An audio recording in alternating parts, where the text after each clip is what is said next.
What's up, guys? This is Coach Nate, and today we're talking about lower abdominal training, lower abs. Now we're going to address three very, very common myths that a lot of fitness people are talking about. You see on a lot of magazines. I'm going to give you one postural change that is going to totally change the way that you focus on your lower abs, and I'm going to show you the best possible exercise to hit those lower abs. Now, a lot of people will tell you that planks are the best ab exercise over crunches or sit-ups or whatever else. And when you're trying to train your transverse abdominis, the girdle type muscle that runs all the way around your body, it's a great exercise. But when you're trying to get a six-pack and especially train the lower abs, it's not very effective. And here's how you know. If you're able to actually sit here and play Words with Friends or film a TikTok video while you're doing your set of planks, it's not a good exercise. Another myth that I see a lot of is that abs need to be trained with super high reps.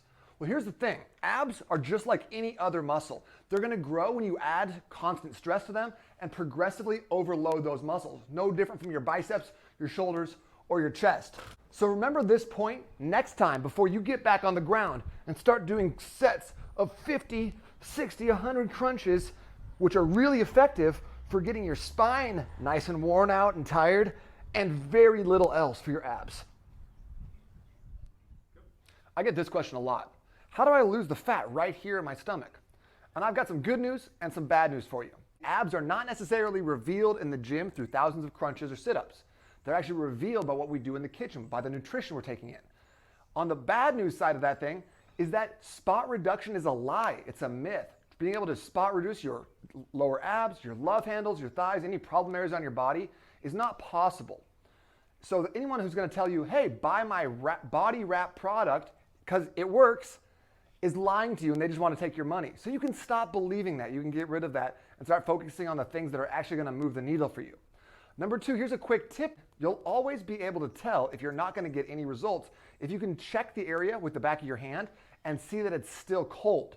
A cold area is not getting any blood flow, and an area that's not getting any blood flow is not getting any fat loss. So make sure that you're warming up appropriately and actually going for full body compound movement in terms of global fat loss, which will lead to the results that you want. So in order to effectively target the lower abs, there's a big piece that most people miss, and it's a postural piece. It's how we set our bodies up before we even start the exercise. Now, most of us, if we sit all day at a desk, we're walking around what's called anterior pelvic tilt, also known as Instagram influencer booty, a la this. So when you're sticking your butt out, your low back is arched, you got that Instagram booty and you're making pouty lips. That's how you know you're in an anterior pelvic tilt. Not the lips, but like everything else I said. So what we need to do is get into posterior pelvic tilt, also known as grandpa pants, okay? So from here, we're gonna tuck our hips underneath like this, and if you want to, you can pull those shorts way up here, and that's gonna be more effective. Posterior pelvic tilt, we're gonna grab behind us on the bench, and then we're gonna roll our hips up underneath us, trying to bring our pelvis close to our sternum, not just bringing our legs up in the air. So it looks like this.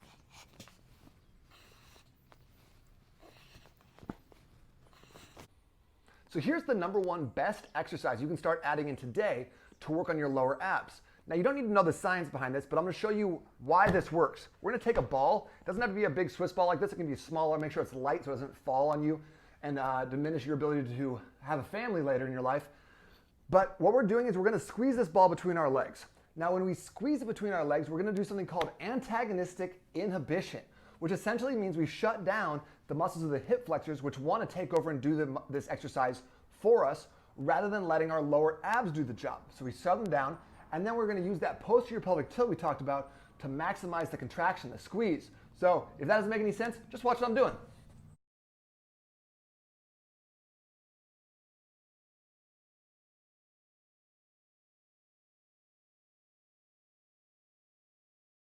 Make sure you're squeezing really hard with your heels. If you squeeze with your toes, you can actually squeeze and activate more of the hip flexors, which is what we want to avoid. Thanks for checking out the video. I think by now, everyone realizes that nutrition is going to be the number one thing that's going to get them the results and reveal the abs they've been building in the gym. So if you want to see my case study of how I helped a client lose 21 pounds in just 88 days, take a quick peek at the link below.